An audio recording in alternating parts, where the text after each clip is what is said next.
Hi everyone, I'm back for another episode of Let's Talk About It with Kat Flood. Thank you, Sydney. I'm glad to be here. Kat, I'm so excited to have you on today. And honestly, I think the volleyball world is happy to have you on today. When we did the announcement for the zone, everyone was so excited that you were coming on the show and just in general that we were finally talking about mental health in volleyball and just, I don't know, after the year that the ACC has had, I think it's just such a cool way to bring so many people together. So you have a unique question. Everyone wants to know about your hair.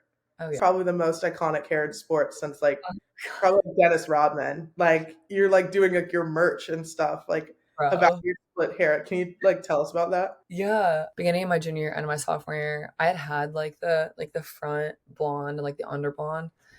And I was literally 24 hours for preseason. Had like our photo shoot later that week. I was like, I think I want to change it. And Serena Gray, who was a middle on our team, she was transferred from Penn State. She's Love her. playing. Yeah. Love that girl. She was living in our apartment and I was sitting there. I was like, Serena, what should I do? She was like, what about this? And like showed me something on Pinterest. I was like, F it, let's do it. It's like kind of changed a little bit. Like I had this side black. I've had this side like super white before. I've kind of gone back to my natural and my roots are so bad right now, but it's just like stuck and I changed it last or 2 summers ago. I did it and I came to camp on like one of our weekend camps in All Skills.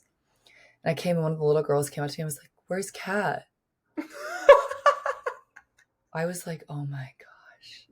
I was like, "I'm Kat." She was like, "You changed your hair?" I was like, "No, no, oh no." Okay. And then literally 2 weeks later, I started to transition back to the this, and now here we are.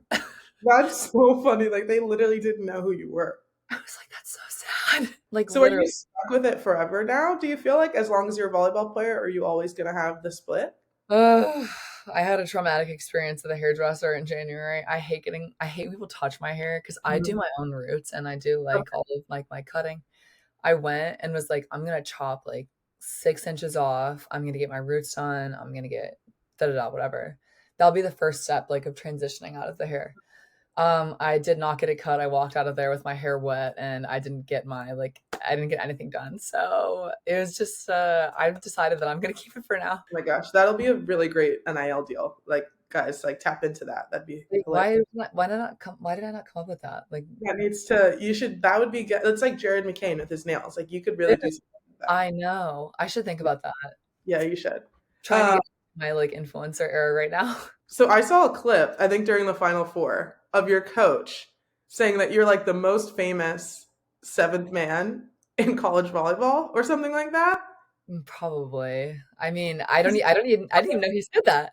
Was that a thing for you guys, or was No. that someone interviewed him during? I think it was during the Final Four, and was like, "How's it like with your team and TikTok?" And like, Kat has so much attention, and he said something along the lines of like, "Yeah, like Kat is like the most famous like seventh man in volleyball." I didn't even know he said that. I love fish. Like that's so funny. Yeah. Okay. You didn't. I didn't know if that was like a thing because our coach loves to make fun of us for our TikToks, and he's always like, "I know the most important things to you guys are school volleyball and Instagram." So like, In that order specifically. Yeah, no, Tori and I got into it. We were sitting there before preseason. We were like, screw it. Like everybody's doing these like fun pregame dances. Like, why don't we just do it? And it's like we didn't post one after we unfortunately took the loss to SMU, and it caused an uproar. oh, people were Uproar. Yeah, people were. It was just like, oh, is this because you guys lost? Like, you only do this when you win. Like, it's no fun losing. We were like, oh my gosh. It's like read the room.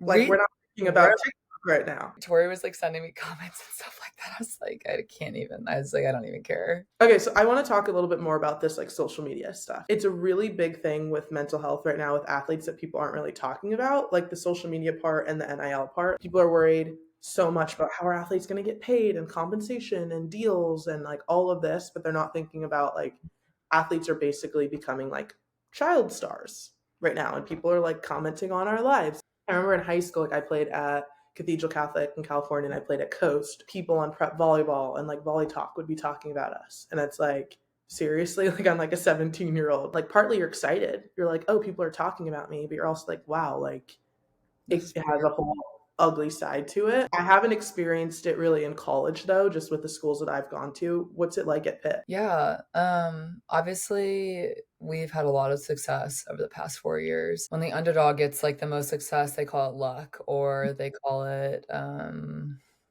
like a coincidence or they won't do it again. Universally, as a university, we've had a lot of success. And it's always been like Pitt is lucky. Like they're getting lucky with this. So even coming in, like I was like anticipating wasn't anticipating like a lot of attention. I wasn't expecting a lot from my like career here, but I ended up getting like the best career I Yeah.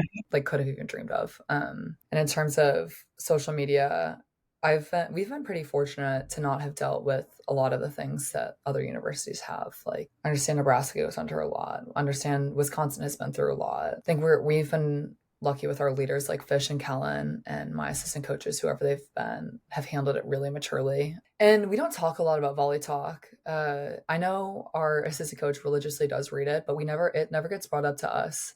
Good.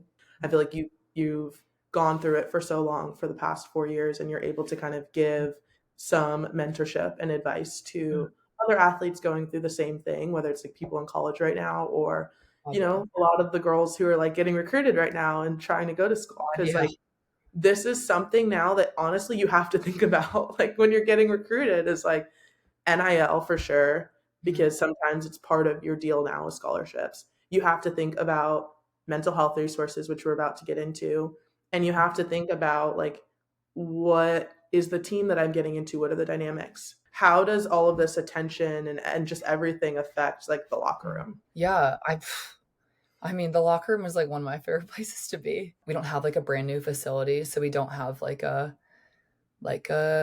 couch area or like a TV area. So we're all always sitting in like their circle of chairs talking to each other with like the same speakers from 20 years ago, the same showers, like the same curtains, the same lockers. And it's like, it feels more like Love that. home base. But yeah, the best part about the locker room and like our team dynamics period is just how different we all are, but how it all works. I probably wouldn't have like been best friends with any of these girls had I not come to Pittsburgh. And now they're like my sisters. Like with the health, like the mental health aspect of it all, like when one of us is hurting, all of us is hurting, and Fish makes it like a really big effort that we have like a very close knit circle to the point where we're able to share these things with each other. So no one's dealing with it alone. And when like social media comes into play, all of us have like very public accounts.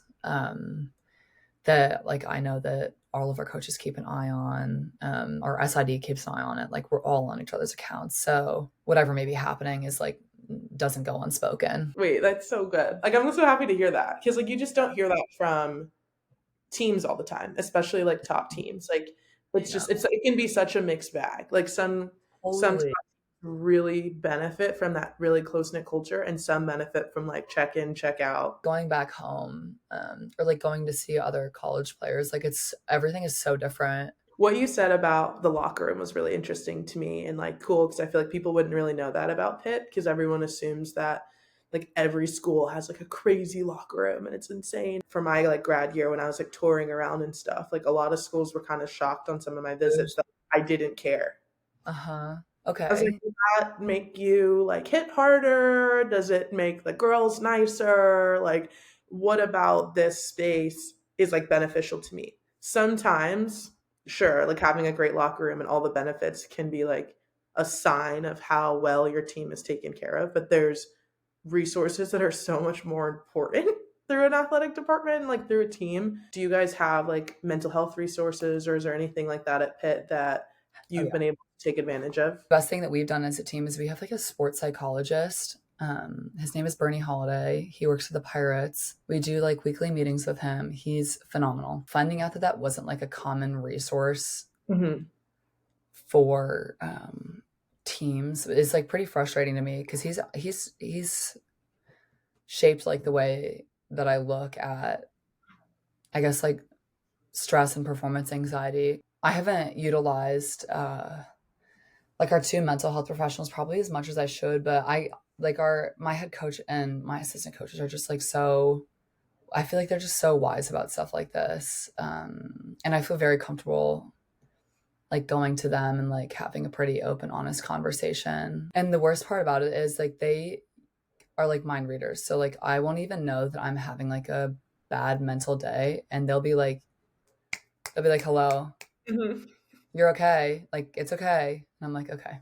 Yeah. So it helps just like when it's like when you know that someone also notices. You know what I mean?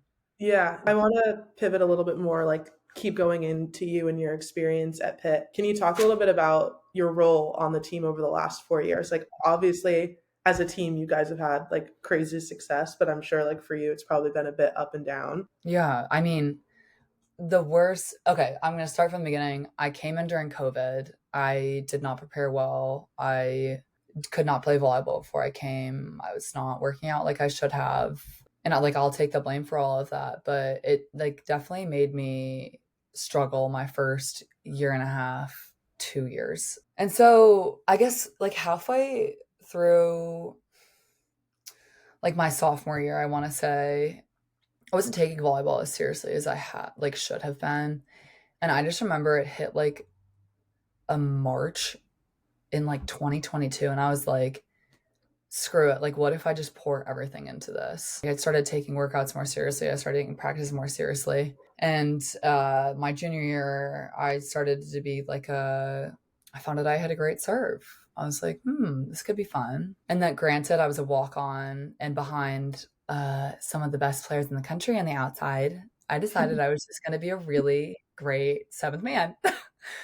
And knowing that I was able to transition between being an outside who passes to a middle who's read blocking in practice when like both of our middles went down last year. And then also stepping in games when we needed to play more defense or I needed to serve a few balls. I felt a lot of pride in being like the go-to player that Fish felt comfortable with in all of these different positions. And it was not easy. Like knowing I wasn't going to ever really start as like an outside hitter broke my heart. Like I that was a heartbreaker, but still like I got to play outside every practice. I'd warm up as an outside. He would throw me in. Like I played a whole game against Notre Dame.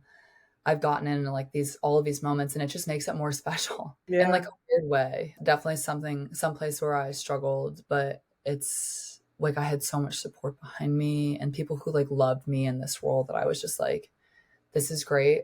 I'm getting a college career. I'm getting a degree. Like I love my school. I love my friends. I love my coaches. Like this is great.